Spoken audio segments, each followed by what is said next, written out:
कल्याण road स्थित शिवसेना उद्धव गुट के भिवंडी लोकसभा संपर्क प्रमुख व माजी आमदार रुपेश दादा मात्रे के जनसंपर्क कार्यालय के सामने 3 अगस्त को बड़े ही धूमधाम से मनाया गया दादा का जन्मदिन। वहीं बड़े बड़े नेता व उद्योगपति दादा को जन्मदिन की शुभकामनाएं देने पहुंचे और दादा को जन्मदिन की शुभकामनाएं देने के लिए उनके शुभचिंतकों का लगा रहा तांता। आइए सुनते हैं शुभेच्छा देने वालों की जुबानी और क्या बोले रुपेश दादा मात्रे अपनी खुशियां जाहिर करते हुए। आदरणीय ठाणे जिल्हा संपर्क प्रमुख माननीय रुपेशजी मात्रे साहेब यांचा वाढदिवस सकाळी 10 वाजल्यापासून कार्यक्रमांना सुरुवात झाली होती। अनेक ठिकाणी त्यांच्या वाढदिवसानिमित्ताने विद्यार्थ्यांचा गुणगौरव समारंभ, विद्यार्थ्यांना शैक्षणिक साहित्याचं वाटप, त्याच पद्धतीने आदिवासी क्षेत्रातील माता भगिनींना साडी वाटप, इतर साहित्य, अशा पद्धतीने अनेक कार्यक्रम संपूर्ण लोकसभा क्षेत्रामध्ये होत आहेत। आज आपण पाहतो की दादा गेल्या 15 वर्षापूर्वी म्हणजे 10-15 वर्षापूर्वी आमदार झाले आणि मागच्या 5 वर्षामध्ये ते आमदार जरी नव्हते तरी कोणाच्याही शब्दामध्ये त्यांना माझे आमदार हा शब्द येत नव्हता, तर त्यांना कधीही लोक हाक मारताना आदरणीय आमदार साहेब म्हणूनच हाक मारली जाते। याचा अर्थ असा की गेले 10 वर्ष आमदार असून ते आमदार असताना जेवढ्या गोरगरीब जनतेच्या सुखदुःखामध्ये सहभागी झाले, त्यांचा रेकॉर्ड आहे की एका दिवसाला 50-50 लग्न, अगदी 50-50 लग्नांना भेट देणं, असा दुसरा महाराष्ट्रात सोडा संपूर्ण भारतभरामध्ये दुसरा कोणताही आमदार नाही की एका दिवसामध्ये 2 दिवस लागतात। हळद आणि लग्नाचे 2 दिवस लागतात, 2 दिवसामध्ये 50 ठिकाणी भेट देणारा आमदार असतानाचा एकमेव माणूस म्हणजे आमचे आदरणीय आमदार रुपेशजी मात्रे साहेब। आणि आज आपण पाहतो भिवंडी तालुक्यामध्ये त्यांच्या मतदार क्षेत्रामध्ये फक्त 2-4च गाव येतात, 4 ते 5 गाव येतात। मात्र संपूर्ण तालुक्यामध्ये 208 गावांमध्ये प्रत्येक गावामध्ये कार्यक्रमाला बोलवलं आणि रुपेश मात्रे साहेब पोहोचले नाही असा त्यांचा इतिहास नाही। म्हणजे प्रत्येक कार्यक्रमाला पोहोचणारच असा एक त्यांनी तो इतिहास निर्माण केला, विश्वास निर्माण केला, ही खूप मोठी गोष्ट आहे। खऱ्या अर्थानं जनता त्यांच्याकडे एक खासदार म्हणूनच पाहत होती, मात्र ही सीट राष्ट्रवादीच्या गोटात गेली आणि आदरणीय रुपेशजी मात्रे साहेब हे खासदार होण्यापासून राहिले। आदरणीय बालामामा खासदार झाले, त्याचा आनंद आम्हाला आहे, पण निश्चितच ही सीट जर शिवसेनेला भेटली असती तर रुपेश मात्रे साहेब देखील खासदार झाले असते।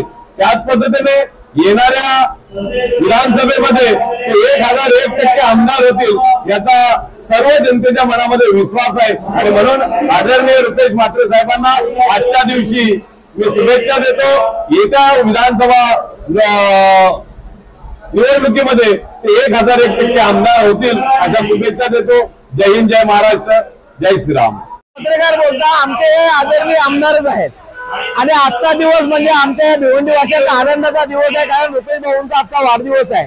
आज तुम्ही बघितलं असेल जनसमुदाय की ज्या वेळेला रुपेश भाऊंचा वाढदिवस आहे त्यावेळेला सर्व कामं बाजूला ठेवून सगळे आपले नागरिक हितचिंतक सर्व भाऊंना शुभेच्छा देण्यासाठी आलेले आहेत। आजच्या या पवित्र दिवशी रुपेश भाऊंचा वाढदिवस आणि त्यानिमित्ताने ही सगळी मंडळी इथे आलेली आहे। तुम्ही जर बघत असाल महिला वर्ग असतील, युवा वर्ग असतील, किंवा माझे शिवसैनिक असतील, भिवंडीचे नागरिक असतील, सर्व तिथे लाट कोसळलेली आहे। आणि त्याचं खास कारण म्हणजे असं आहे की रुपेश भाऊ ही अशी एक व्यक्ती आहे की आजपर्यंत प्रत्येकाच्या मनामध्ये आपला आमदार म्हणून रुपेश भाऊला गणला जातोय आणि प्रत्येकाच्या हाकेला धावणारी ही व्यक्ती आहे। आणि यांच्या आज वाढदिवसानिमित्ताने हे जनसमुदाय जमलेला आहे। मी माझ्या वतीने, माझ्या परिवाराच्या वतीने, त्या तमाम भिवंडीवासियांच्या वतीने रुपेशजी भाऊंना वाढदिवसाच्या खूप खूप मनापासून शुभेच्छा देतोय। जो अभिष्ट चिंतनाचा सोहळा माझ्या सर्व सहकार्यांनी या ठिकाणी आयोजित केला, त्या सर्वांचं मी मनापासून या ठिकाणी अभिनंदन करेन। आभार मानणार नाही, पण आभार मानून ऋणातून मुक्त होता येतं, परंतु मला ऋणातून मुक्त व्हायचं नाही। तर वाढदिवस म्हटला की गेल्या 8 ते 10 दिवसापासून दरवर्षीच वाढदिवसाच्या 8 ते 10 दिवसापासून अनेक समाज उपयोगी कार्यक्रमाला त्या ठिकाणी सुरुवात होत आहे। अनेक माझे जे सहकारी आहेत, अनेक पदाधिकारी आहेत, अनेक कार्यकर्ते जे आहेत ते आपापल्या परीने सामाजिक कार्यातून समाजाला उपयोगी पडेल अशा प्रकारचे कार्यक्रम त्या ठिकाणी आयोजित करत असतात आणि 8 दिवसापासून एकंदरीत एक प्रकारचा उत्सव अगदी कार्यकर्त्याच्या मनामध्ये असतो आणि अशा पद्धतीने सर्व ठिकाणी कटआउटच्या माध्यमातून फेसबुक, इंस्टाग्राम, व्हॉट्सअप, ट्विटर जे जे सोशल मीडियाचे माध्यम आहेत त्या सर्व माध्यमांच्या माध्यमातून अगदी सर्वच जण आपापल्या परीने शुभेच्छा देण्याचा प्रयत्न करतात. पण सर्वात आनंदाची गोष्ट ही आहे की मनोरंजनाचा कार्यक्रम तुम्ही ठेवतात, अगदी समाजाला उपयोगात पडतील अशा प्रकारचे कार्यक्रम राबवून एक चांगल्या प्रकारचा आदर्श निर्माण करण्याचं काम आमचे सर्व पदाधिकारी करत असतात.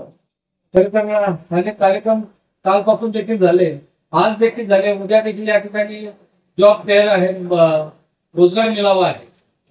खरं तर आमचे सहकारी रवी आणि मनोहर यांनी मगापासून अनेक वेळा उल्लेख केला की जे जे कार्यक्रम झाले त्या सर्व कार्यक्रमाचा उल्लेख या ठिकाणी झाला, ते कार्यक्रम राबवणाऱ्या पदाधिकाऱ्यांचा उल्लेख झाला. परंतु खऱ्या अर्थाने हे कार्यक्रम राबवणारे जरी नावं त्यांची असतील परंतु त्यांच्या मागे असलेली खऱ्या अर्थाने जी टीम आहे त्या टीम मुळेच ते कार्यक्रम राबवू शकतात आणि त्यांच्यामुळे आमचे सर्व पदाधिकारी निश्चितपणे त्या ठिकाणी चांगलं काम करू शकतात. तेव्हा मी त्या सर्व पडद्यामागे असणारे आमचे जे पदाधिकारी आहेत, पडद्यामागे काम करणारे जे खऱ्या अर्थाने ज्यांना त्याचं श्रेय मिळालं पाहिजे त्या सर्वांचं मनापासून या ठिकाणी कौतुक करतो आणि मला आपण दिलेल्या शुभेच्छांमुळे खरं तर काम करण्याची ऊर्जा मिळते.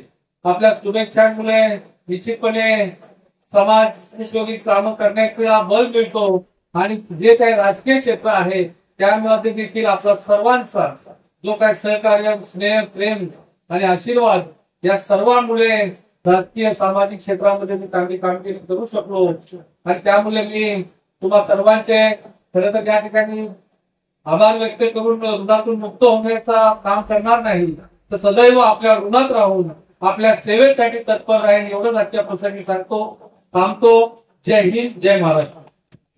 सबसे पहले समाचारों को देखने के लिए हमारे चैनल को सब्सक्राइब करें, लाइक करें और शेयर करें. तब तक के लिए मुझे दीजिए आज्ञा.